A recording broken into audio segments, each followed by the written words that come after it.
Shopping is hard. I can never find anything in my size. I don't even know my size. I buy my clothes the same place I buy my groceries. There's a better way. Make it easy with Stitch Fix. Just share your size, style, budget, and done. Your personal stylist sends pieces picked just for you. That was easy. Stitch Fix. Online personal styling for everyone. Free shipping and returns. No subscription required. Get started today at stitchfix.com.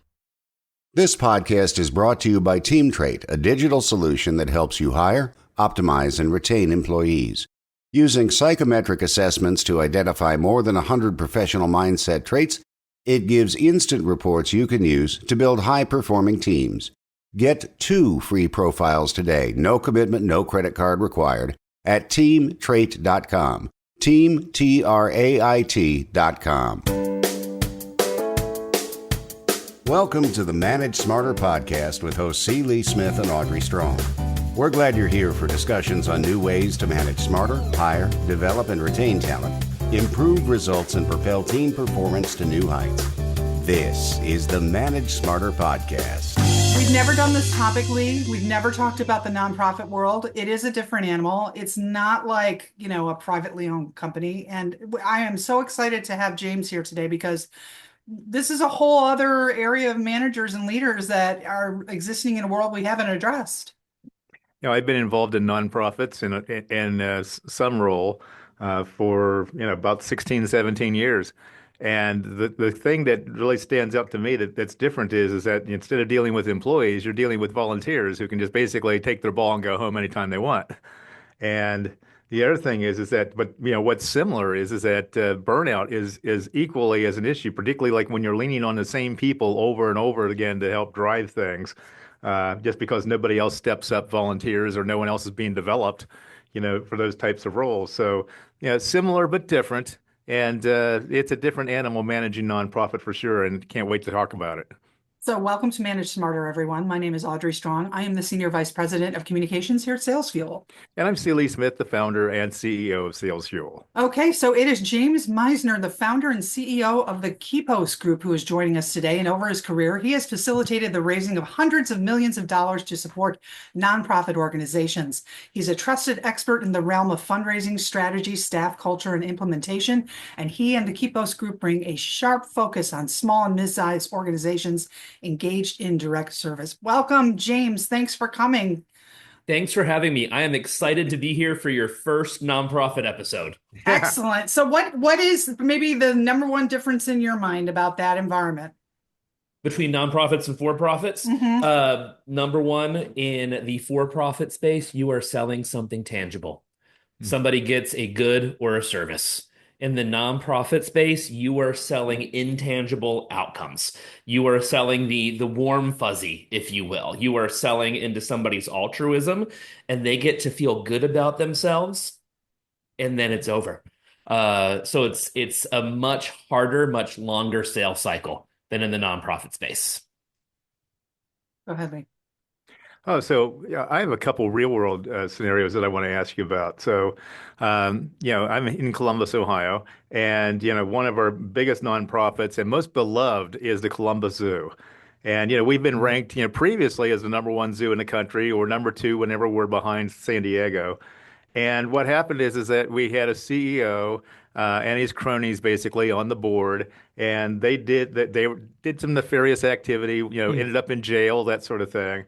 Wow. And what happened is it really tarnished then the image of the zoo as as something that people wanted to give money to and be members of and that sort of thing. So when something like that happens, it's like, what does a nonprofit have to do first to eradicate that cancer from the organization? And then how long does it take, for them to come back from it? What do they need to do?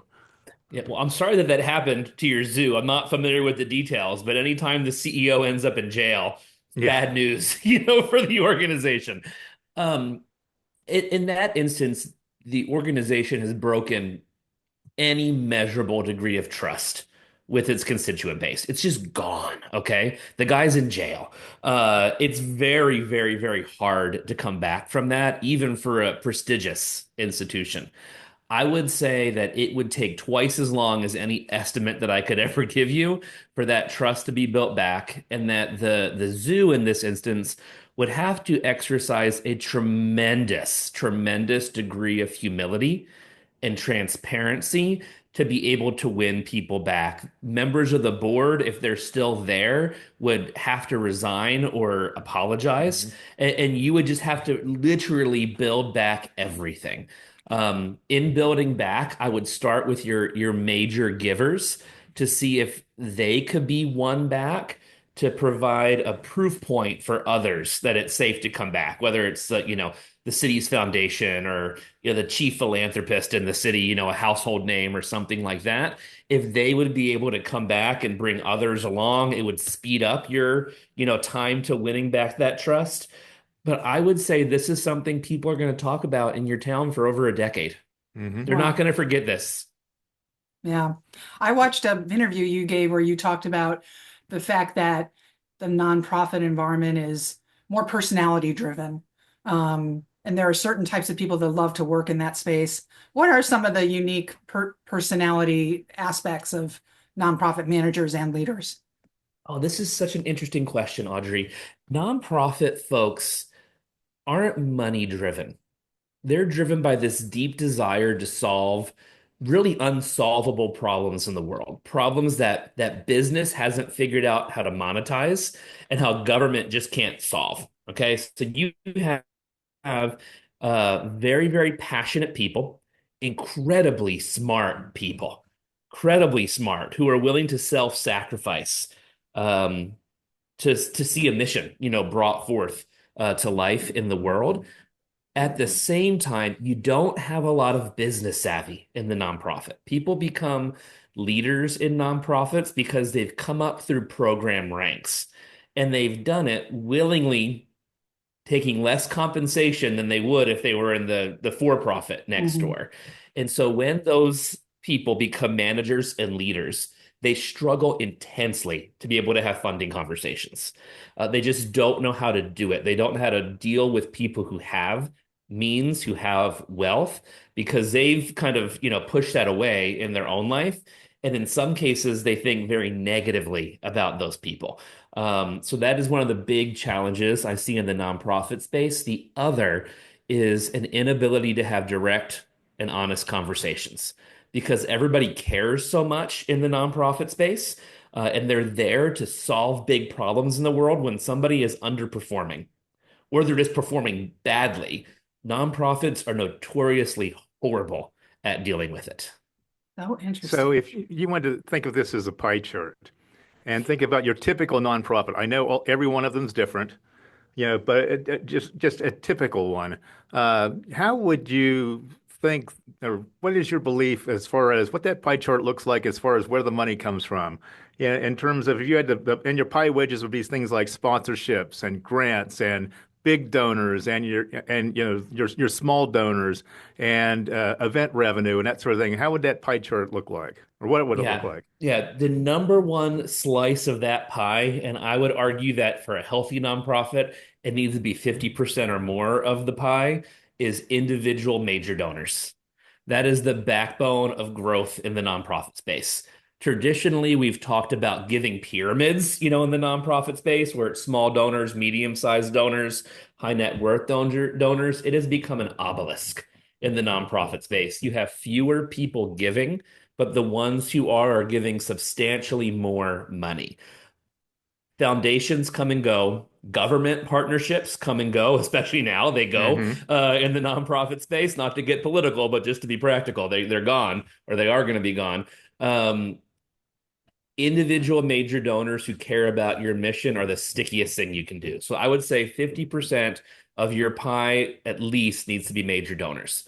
I would say 25 to 30 needs to be corporate and foundation entities, whether that's through grants, sponsorships, things like that. And then another 25% needs to be small and mid-sized donors, whether they're monthly, whether they're members, whether they are coming to an event. That's how I would divide that pie up, Lee.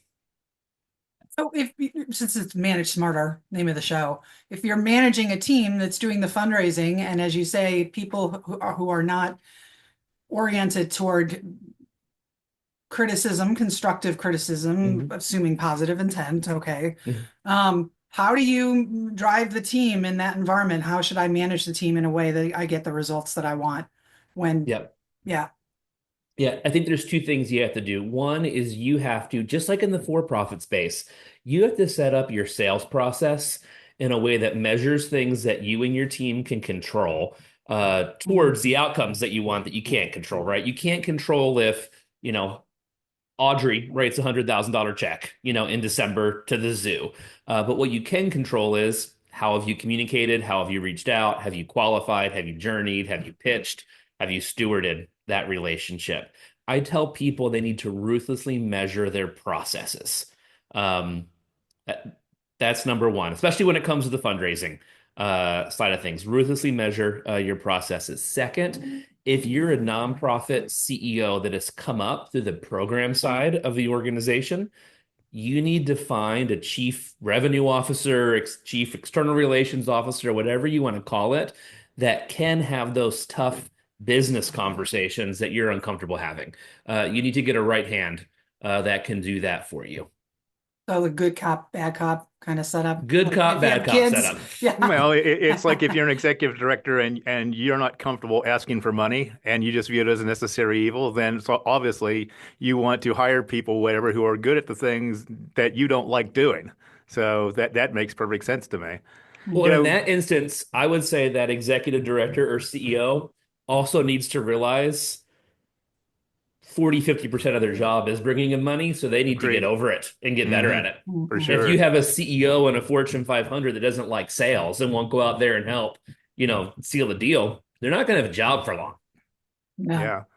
So, you've said that the most expensive meeting at your organization is not the one that runs long, but it's the one that should never happen at all. And first of all, Yes. amen, brother, to that, right? I mean, but tell us what you think the hidden cost of unnecessary meetings are and kind of break that down for us. Oh my goodness. I just was on one. I literally got off Oh one with a no. client right before I came here.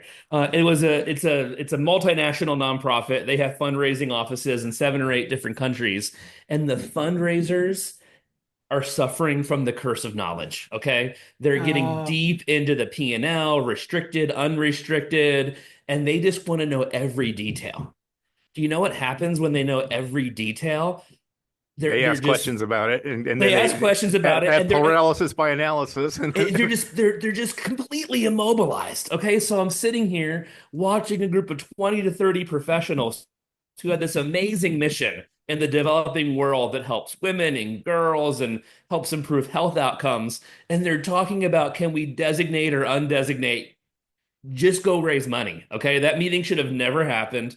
The leaders should have gotten together and say, hey, here's how we're gonna make the system so they don't ever have to think about this stuff. I tell people, and this is going to sound maybe kind of a little bit, you know, I don't know, too soft. Uh, but fundraisers and salespeople, sometimes the more they know about how the product is made, the worse fundraisers and salespeople they become. Yeah. I mean, one of my weaknesses, I would say, whenever I go out on sales calls, is that I know how the sausage is made. I invented the sausage. Okay, so I know way too much, and sometimes it's easy to go off on a tangent or whatever to kind of say, well, here's how this was created, and here's why we did this, and like that. Small measures, great. Large measures, too much, right? And so you're missing out not only in the time of the people that are in the meeting, and then calculate that for the amount of money you're paying them per hour. So, you have time, you have money lost, but you'll have opportunity cost because what could they be doing in that time? What else would you say is a hidden cost of unnecessary meetings? Yeah, I want to go back to the curse of knowledge. Okay, let's imagine the buyer buys on a scale of 1 to 10, with 1 being, very little information, and 10, they have a PhD in it. Most people buy between a 3 and a 5. Mm. Okay. And we're talking individuals here, okay, not business to business, transactions. If your salespeople and your staff know so much and 7, 8, 9, 10 depth conversations are coming out, it's just going over the head of the people, going completely over their head. So I say get your people out of those meetings so that they don't vomit information that the audience doesn't care about. onto them. So it's kind of like what you just said, but just taking it a little bit more extreme. Like you can't overeducate them on how this works. What about managing up to a board? What's that all about in terms of things to look for and better ways of doing it? It's a great question. They're Yeah, very, especially when the very, very different dynamics. I know yeah, it's when the executive director is not in alignment, their vision is not in alignment with some key board members or whatever, that that's kind of it's a problematic. brawl in the conference room. Yeah. This Cage is match. this is a absolute cage fight between executive directors and boards all the time. UFC. Yeah. In the for-profit space, there is financial incentive for everybody to get on the same page. In the nonprofit space, that does not exist, and people's personal opinions about what is good, right, and best are what take center stage in these meetings. You have board members who don't give to an organization. I argue if you're on a board and you're not giving to the organization, you probably shouldn't be on that board. Number two, in the for-profit space, board term limits aren't a thing. In the nonprofit space, they're required. So you are every 3, 6, 9 years, whatever that is, rolling over all of that knowledge and know-how, and you're having to recruit new people in and reteach them. I think that's a big fallacy in the nonprofit space. There needs to be some board turnover, but it doesn't need to be everybody every 3, 6 years. There's no way you can build institutional knowledge and culture that way.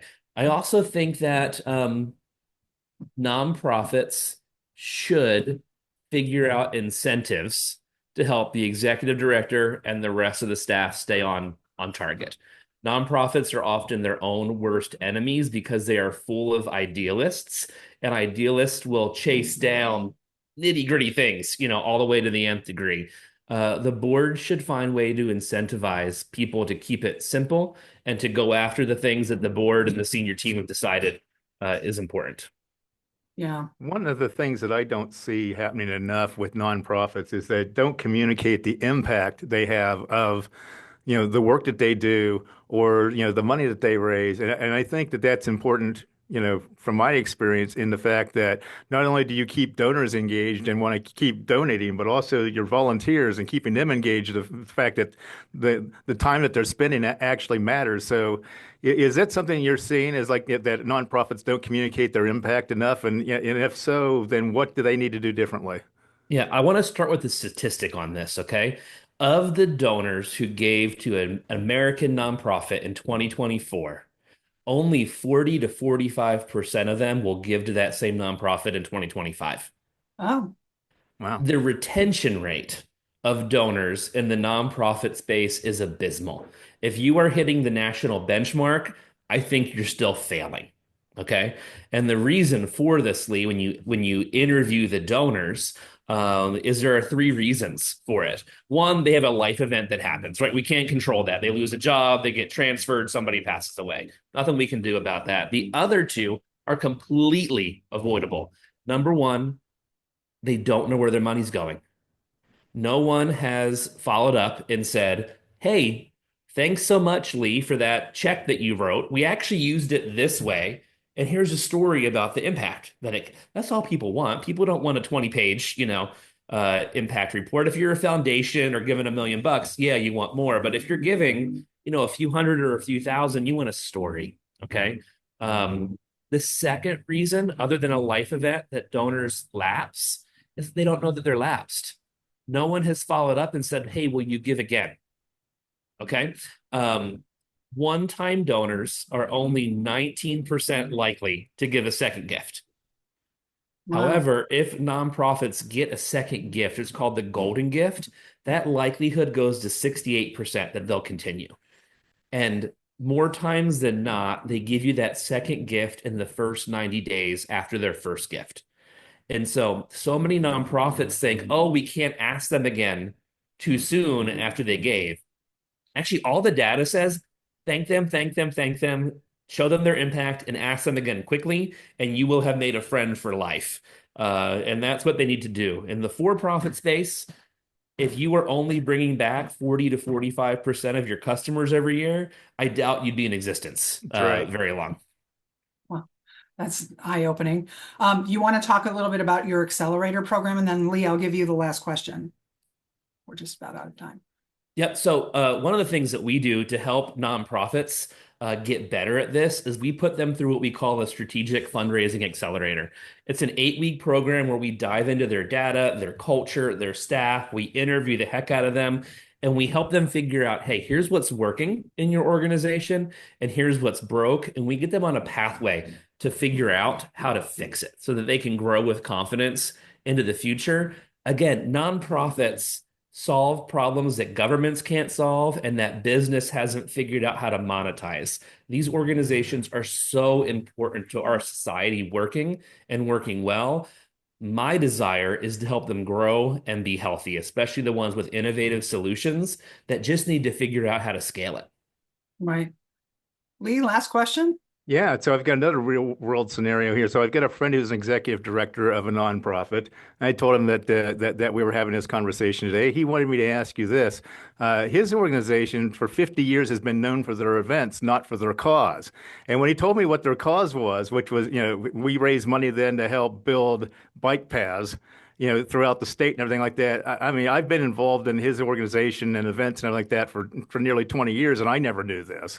And so the other concern there is that like when Rotary, it's like, for example, I was involved for that for 11 years. It was all about, polio shots and everything like that. Well, polio has been gone here for decades, but it's still not in like 3 other countries of the world.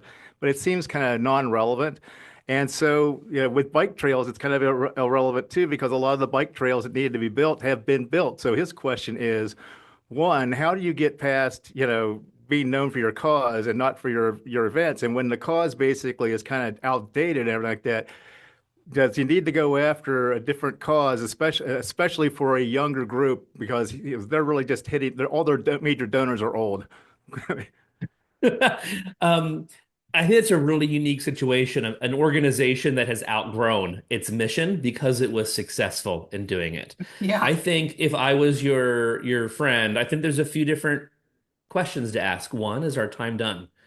Nonprofits don't need to live forever and ever, amen. If they've accomplished what they were designed to do, it's okay to say, you know what, we're going to sunset. I think the second thing is more likely, what could we do next? Are people using our bike paths? We have chronic health conditions ad nauseum in the US.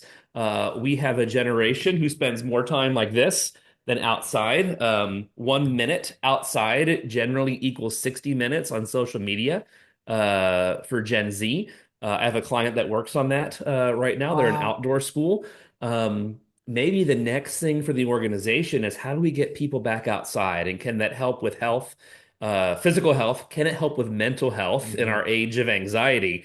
And how do we pivot, stay on our outdoor bike path, focus, but how do we get more people to use it to increase overall well-being?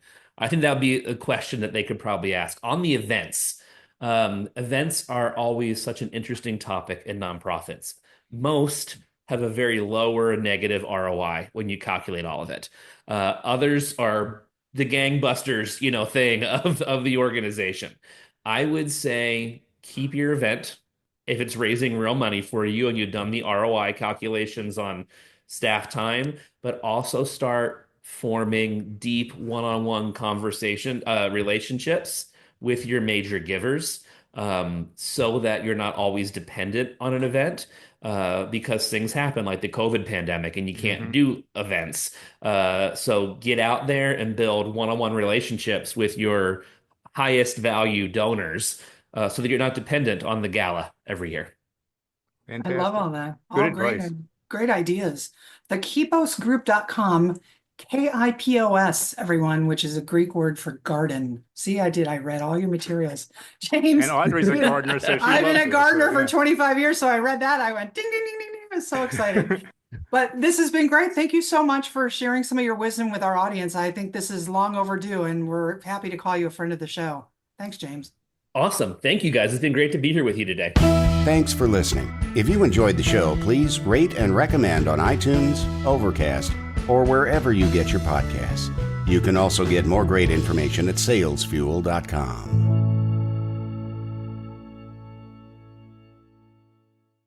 This podcast is a part of the C-Suite Radio Network. For more top business podcasts, visit c-suiteradio.com.